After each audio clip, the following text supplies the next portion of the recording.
ಸನ್ಮಾನ್ಯ ವಿಜಯ್ ಸಿಂಗ್ ಸಾಹೇಬರ 54ನೇ ಹುಟ್ಟುಹಬ್ಬದ ಪ್ರಯುಕ್ತ ನಾವು ಅವರಿಗೆ ಈ ಸಂದರ್ಭದಲ್ಲಿ ಶುಭ ಕೋರುತ್ತೇನೆ.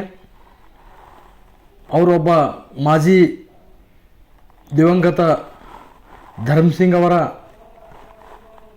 ಸುಪುತ್ರನಿದ್ದು ಇಡೀ ರಾಜ್ಯದಾದ್ಯಂತ ತನ್ನದೇ ಛಾಪನ್ನು ಮೂಡಿಸಿದಂತಹ ವ್ಯಕ್ತಿ ಇವತ್ತು ಬಸವ ಕಲ್ಯಾಣಕ್ಕೆ ಇಂಥ ಒಬ್ಬ ಧುರಿನ ರಾಜಕಾರಣಿ ಸಿಕ್ಕಿದ್ದು ನಮ್ಮ ಬಸವ ಕಲ್ಯಾಣ ಜನರ ಸೌಭಾಗ್ಯ ಅಂಥೇಳಿ ಈ ಸಂದರ್ಭದಲ್ಲಿ ಭಾವಿಸುತ್ತೇನೆ.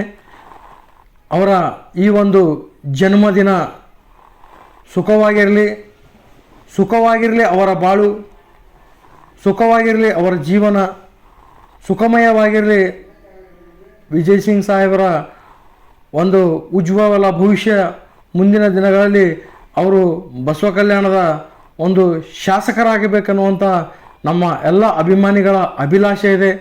ಅದಕ್ಕೆ ಪೂರಕವಾಗಿ ಅವರು ಕೂಡ ಬಸವ ಕಲ್ಯಾಣಕ್ಕೆ ಬಹಳ ಸಮಯ ಕೊಟ್ಟು ಬಸವ ಕಲ್ಯಾಣದ ಅಭಿವೃದ್ಧಿಯ ಒಂದು ಹರಿಕಾರರಾಗಿ ಎಲ್ಲ ಕೆಲಸ ಕಾರ್ಯಗಳನ್ನು ಸರ್ಕಾರದಿಂದ ಒಂದು ಸವಲತ್ತುಗಳನ್ನು ಜನಸಾಮಾನ್ಯರಿಗೆ ಮುಟ್ಟಿಸುವಂಥ ಕೆಲಸವನ್ನು ಸನ್ಮಾನ್ಯ ವಿಜಯ್ ಸಿಂಗ್ ಸಾಹೇಬರು ಬಡ ಬಲ್ಲಿಗ ಎಲ್ಲ ಜನರ ಕೆಲಸವನ್ನು ಒಳ್ಳೆಯ ಅಚ್ಚುಕಟ್ಟಾಗಿ ಮಾಡಿಕೊಂಡು ಬರ್ತಾ ಇದ್ದಾರೆ. ಅವರಿಗೆ ಈ ಒಂದು